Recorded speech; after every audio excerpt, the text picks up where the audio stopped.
Protests ahead of Netanyahu's address to the U.S. Congress. I'm a Jewish American. My grandparents survived the Holocaust, and growing up I was always told that we should never let anything like the Holocaust happen again. That's why I'm here today, protesting the genocide of the Palestinian people. Plus, street protests in Kampala. So the military police, the ordinary police are still stationed, especially on all the roads that are leading to parliament. That is still under security. And later, Odessa is attacked overnight. A powerful typhoon threatens Taiwan. And authorities in Paris are taking some controversial steps to prepare for the Summer Olympics. Today is Wednesday, July 24th, and this is VOA's Flashpoint Global Crises.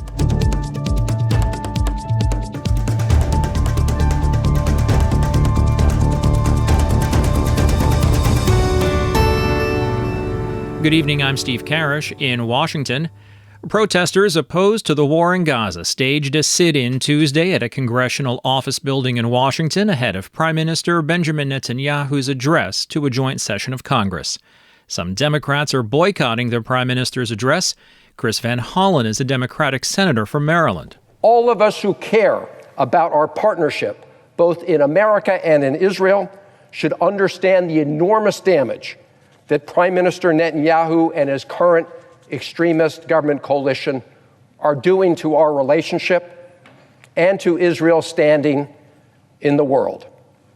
So, Mr. President, it sends a terrible message to bring him here now to address a joint session of Congress. On the eve of Netanyahu's speech, hundreds of demonstrators, organized by Jewish Voice for Peace, wore red T-shirts that read, "Not in our name." Tal Frieden was among them. I'm a Jewish American. My grandparents survived the Holocaust, and growing up I was always told that we should never let anything like the Holocaust happen again. That's why I'm here today, protesting the genocide of the Palestinian people and calling on our government to enact an arms embargo on Israel and send no more weapons to the Israeli military. After about half an hour of clapping and chanting, officers from the U.S. Capitol Police issued several warnings and then began arresting protesters. Netanyahu's speech later on Wednesday is indeed an address to the American people and American political leaders. However, it also sends a signal back home. For more, I'm joined by VOA's Linda Gradstein in Jerusalem. Well, first of all, it's the fourth time that he's addressed Congress. I think it's the most of any foreign leader ever. And he is expected to take a somewhat statesman-like position. He's expected to talk about why it's so important for Israel to finish, fighting with Hamas. He'll talk about why he's hoping that there will be a hostage release and at least a temporary ceasefire. And he'll talk about Iran and how Iran threatens not just Israel, but the United States as well. And he'll talk about the relationship between the U.S. and Israel and how important that is and how it doesn't really matter who's president, but that Israel should be a bipartisan issue and the close ties between the U.S. and Israel over 75 years. Now, clearly, this is also a message to the Israeli public. What are the political forces at play over there?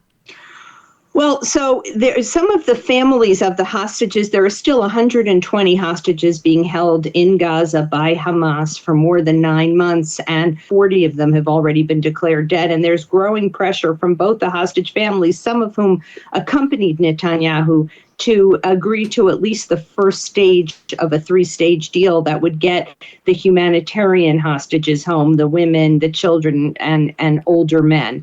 And the defense establishment and the intelligence establishment has said that a 6-week pause in the war, which is what this first stage calls for, is not enough for Hamas to regroup.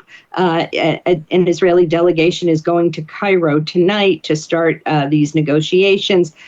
So there's a lot of pressure. A new poll shows that 3/4 of Israelis support a hostage deal. At the same time, he's got hardliners in his government, Itamar Ben-Gvir, the national security minister, and others who have said that signing any kind of a hostage deal before Hamas is completely defeated would be a mistake, and they would consider pulling out of the government. And Netanyahu did tell the hostage families that the conditions for a deal, a ceasefire deal and a hostage release are ripening. They are accusing him of delaying it. They say that they could have had this deal, months ago. And so there's a lot of pressure within Israel on him to sign a deal and pressure on him not to sign a deal as well. Has the change from Joe Biden to Kamala Harris as a Democratic candidate changed Netanyahu's calculation at all? I don't think so. I mean, I think there's a lot of there's some wariness that people feel that President Joe Biden, although he did have some tensions with Netanyahu over the Israeli invasion into Rafah in the southern Gaza Strip and over, the growing civilian death toll, but that Joe Biden, he described himself as a Zionist, that he came to Israel right after the war started. And I think there's some concern that Kamala Harris may not be as fervent a supporter of Israel as Joe Biden is. Itamar Ben-Gvir, who I mentioned earlier, said today that it would be much better for Israel if President Trump wins. And there is a sense that among at least Israelis on the right that President Trump would be better for Israel. I don't think, though, it's changing Netanyahu's calculations at all. I think his calculations are based more on Israeli politics than on American politics. VOA's Linda Gradstein in Jerusalem. Linda, thanks for the update. Thank you, Steve. As Israeli Prime Minister Netanyahu prepares to address Congress, Oxfam calls it wildly inappropriate given the dire humanitarian situation in Gaza. In a report released this week, Oxfam says Israel has systematically obliterated Gaza's clean water and sanitation infrastructure. The analysis comes just as the World Health Organization said on Tuesday that it is extremely worried about polio in Gaza after traces of the virus have turned up in sewage samples there. VOA's Laurie London spoke with Scott Paul. He's Oxfam America's Associate Director of Peace and Security. What we found is the water system has been brought to its knees. It's been systematically destroyed and attacked from all sides. To give you just a sense of what that looks like, in Israel, people have more than 250 liters of water per day. Before October 7th, people in Gaza had less than 90 liters of water per day, which is less than the World Health Organization says is appropriate. Today in Gaza, people have less than 5 liters of water, and that's for drinking, it's for washing clothes, it's for washing dishes, it's for cooking, and it's for bathing. To make that real, that's less than a single toilet flush of water for all of those needs for a day. And when you put that together with an environment where the wastewater treatment capabilities in Gaza have also been destroyed and undercut, you're looking at a recipe for epidemics. And we've already seen more than 990,000 people in Gaza out of 2.2 million contract acute respiratory infections. These are life-threatening diseases that are hugely avoidable and which are now running rampant across the Gaza Strip. What specifically does the report say about how this came to be to this dire level? It's a combination of factors, but it all comes back to Israeli policy decisions and military activities. So on October 9th, Prime Minister Gallant announced a total siege and stopped the supply of water through the Mekahot lines from Israel to Gaza. Second, it cut off electricity, and that had a huge effect on the ability of water wells to pump water, to treat water, to desalinate water. And so then you have the bombardment. And one of the things that we found is that about 88% of Gaza City's water wells have been destroyed, 100% of its desalination plants damaged or destroyed, and similar levels, not quite as high, but similar levels of destruction across the Gaza Strip. It's been a devastating systemic destruction of the water production capacity and the wastewater treatment capacity in Gaza. And then you have restrictions on humanitarian organizations like Oxfam and our ability to respond to that crisis. So for one thing, our own warehouses and our own facilities have been destroyed, and that of our partners too in Gaza. But separately from that, we've been prevented from bringing in mobile desalination units. We've been prevented from bringing in the kinds of pipes and fittings and equipment that we need to repair the water lines. And then the offices that house both the technical documents that outline how to repair these water systems, but also the material needed to do those repairs, including extra stores of fuel and extra pipes. So those offices have been destroyed. And so, there's really not one factor that is responsible for this crisis. It's this confluence of Israeli policies and military actions that have destroyed the water system and resulted in this hotbed for epidemics. And the World Health Organization has said they are extremely concerned about polio in Gaza after the virus turned up in 6 out of 7 sewage samples in the territory. Polio is sort of like the equivalent of famine for waterborne disease, as famine is for food security and hunger, and that these are phenomena that have no place in the modern era. It takes a lot of indifference, and in the case of polio, a lot of effort to create the kind of conditions that these phenomena can be prevalent and can emerge. And they're also alike in the sense that by the time you see one of these, by the time you see famine, and by the time you see polio, people are already dying at a shocking level, related conditions. And mind you, by the way, Gaza had a 95% vaccination rate in 2022. This is not a place where the healthcare system had not permeated. But the combination of the destruction of sanitation infrastructure and the inability to provide new vaccines has now brought us to this place where the spread of polio is now very likely. And this is not going to be contained by borders. We're talking about a highly contagious disease. And I understand that the Israeli military is vaccinating its soldiers, which will provide a layer of protection, but this is going to be a regional threat if it emerges. VOA's Laurie London speaking with Oxfam America's Scott Paul.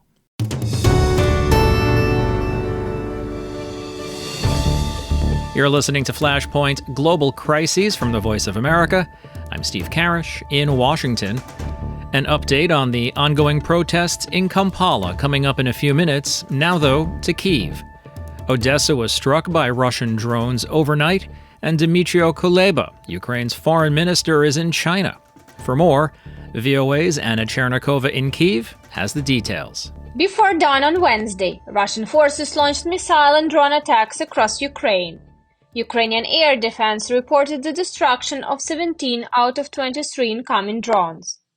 Most of the drones targeted the Odessa region, injuring 3 people and causing the destruction of several buildings of the port infrastructure and a residential building. In Kharkiv and the Kharkiv region, 1 person was killed and 3 injured as a result of the attack. There was also an air raid alert in the Romanian district of Tulcea, near the border with Ukraine, the Romanian Service of Radio Liberty reports. The city is located not far from Odessa, which was attacked by Russian drones at night. Local residents report the sound of explosions and share the footage of explosions seen in the border area. The Ministry of Defense of Romania declares that after the Russian strikes on Ukraine, they did not find fragments of drones on the territory of Romania. However, the search is ongoing. In particular, an investigation is underway near the village of Plar in Romania. 2 F-16 fighter jets were deployed for monitoring purposes. If it turns out that Romania, a NATO country, was indeed hit with Russian weapons, it would be significant and complicated escalation. Meanwhile, the Minister of Foreign Affairs of Ukraine, Dmytro Kuleba, is in China, where he held talks with the Minister of Foreign Affairs of China, Wang Yi. According to the Ukrainian Foreign Ministry, Kuleba told Wang Yi about Ukraine's readiness to conduct negotiations with Russia, but only when Russia will be ready to conduct negotiations in good faith. He emphasized that such readiness is currently not observed on the Russian side. The main topic of the discussion was the search for ways to stop Russian aggression and China's possible role in achieving peace. Kuleba noted that he is convinced that a just peace in Ukraine corresponds to China's strategic interests, and China's role as a global mediator for peace is important. This comes just after China successfully negotiated unity government with rival Palestinian factions. The Kremlin reacted to Kuleba's statement made in China about Kyiv's readiness to negotiate with Russia. The press secretary of the Russian president, Dmitry Peskov, said that Kuleba's words are in unison with Moscow's position. However, they need clarification. Peskov emphasized that Russia has never given up on negotiations. It should be noted, however, that Russia's conditions for peace talks include surrendering a significant amount of Ukrainian territory to Russia, and that is unacceptable to the government in Kyiv. All this as the Minister of Foreign Affairs of Belarus, Maxim Ryzhenkov, is visiting North Korea. During the meeting, North Korean Foreign Minister said that North Korea is committed to comprehensively expanding relations with Belarus and that the two countries share common ideas and goals. Experts assume that given the deep ties between the North Korea and Belarus with Russia, Ryzhenkov's trip will focus on building tripartite cooperation between the mentioned countries in order to better confront the West together. Last September, during a meeting with Vladimir Putin, Alexander Lukashenko said that Belarus could join Russia and North Korea in trilateral cooperation. And in Ukraine's energy sector, the Ministry of Energy of Ukraine announced the repair works on the power unit of one of the country's nuclear power plants were completed. This will significantly improve the stability of the Ukrainian power system and reduce the existing electricity shortages. In this regard, the scheduled power outages were cancelled across Ukraine on Wednesday until 4 p.m. local time. However, the Ministry of Energy urges Ukrainians to consume electricity sparingly to help the Ukrainian energy system cope with the current deficit. Anna Chernikova, VOA News, Kyiv. In Asia, Typhoon Gaimi, with maximum sustained winds of 155 kilometers per hour and gusts of up to 190 kilometers per hour, is heading towards Taiwan. This according to the Philippine State Weather Agency in a Wednesday morning bulletin. While it did not make landfall in the Philippines, it did cause heavy rain and devastating flooding in the country's north.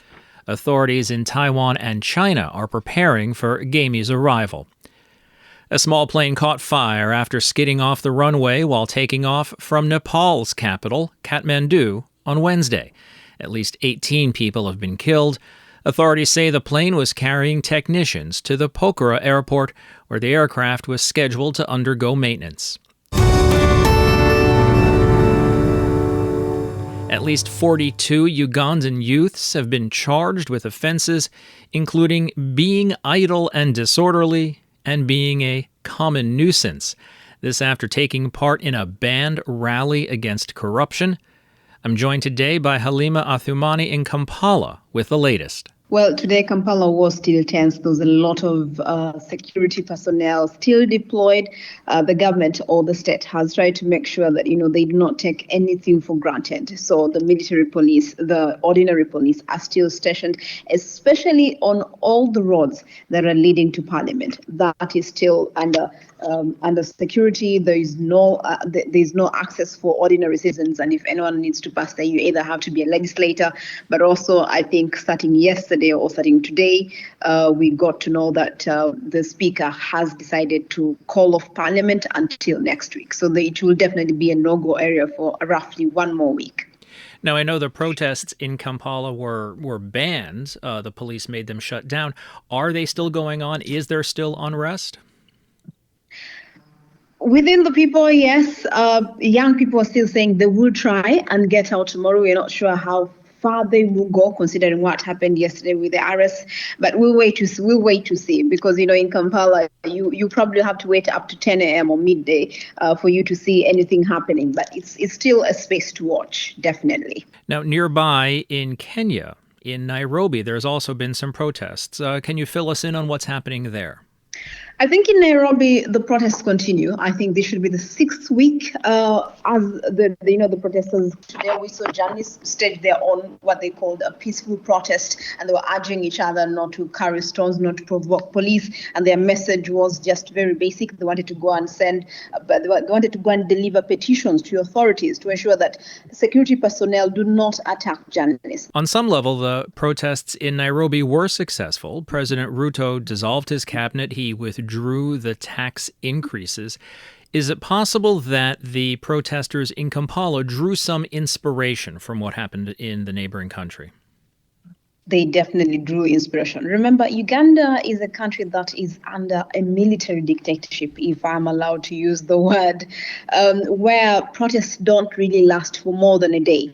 The one time we had anything that almost lasted 2 days was when Bobby Wine, or the leader of the opposition, Bobby Wine, was arrested and shot.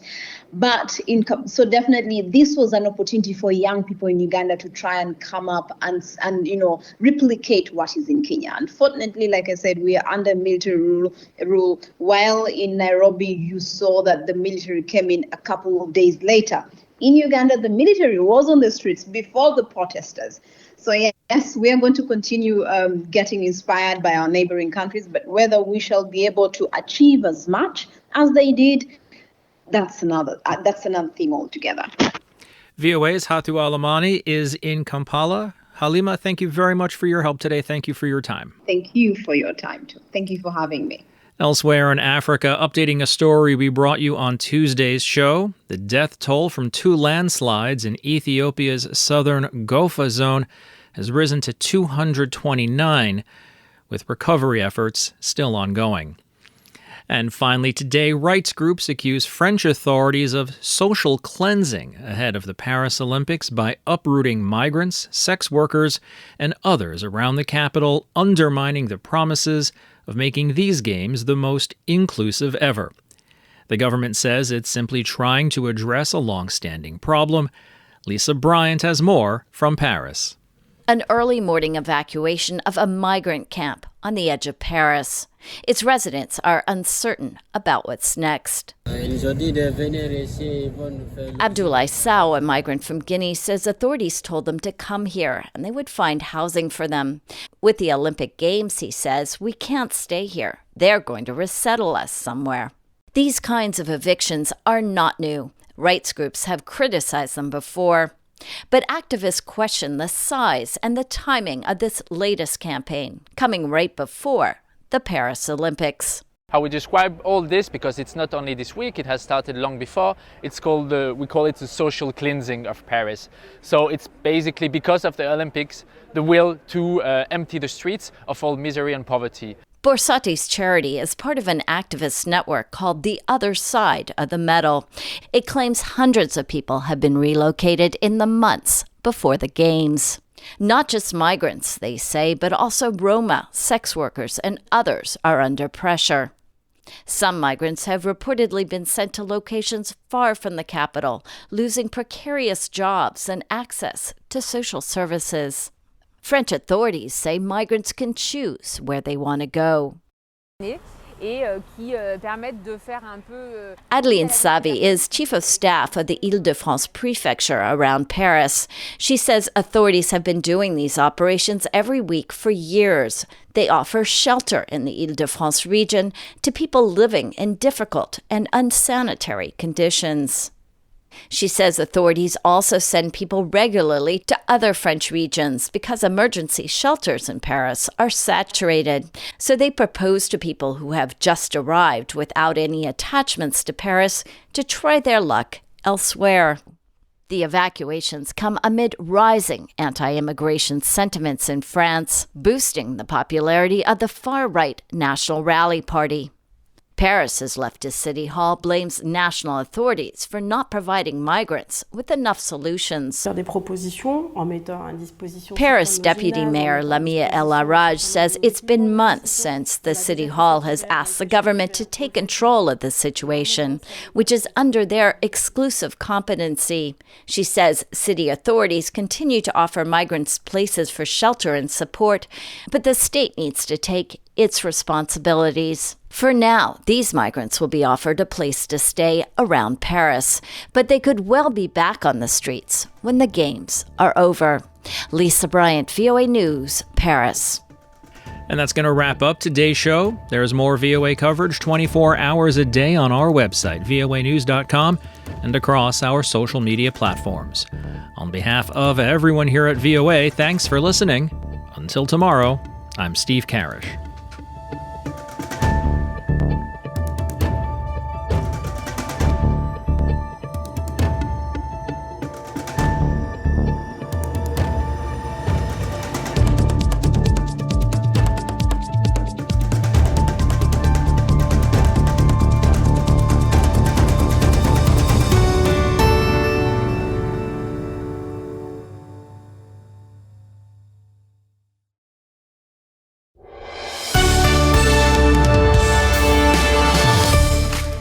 For deeper dives and expert analysis, listen to VOA Podcasts.